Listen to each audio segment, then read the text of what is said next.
আমি এখন ফুটপাথত ম'ম' দোকানত ম'ম' খালোঁ।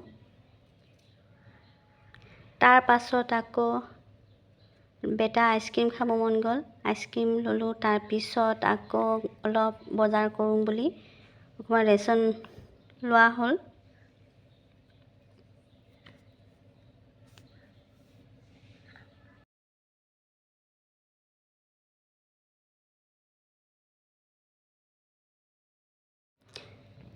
তাৰপিছত ঘৰত আহি ভিনেগাৰ দি মাংসখিনি সানি মেলি অলপ সময় ৰাখি দিলোঁ।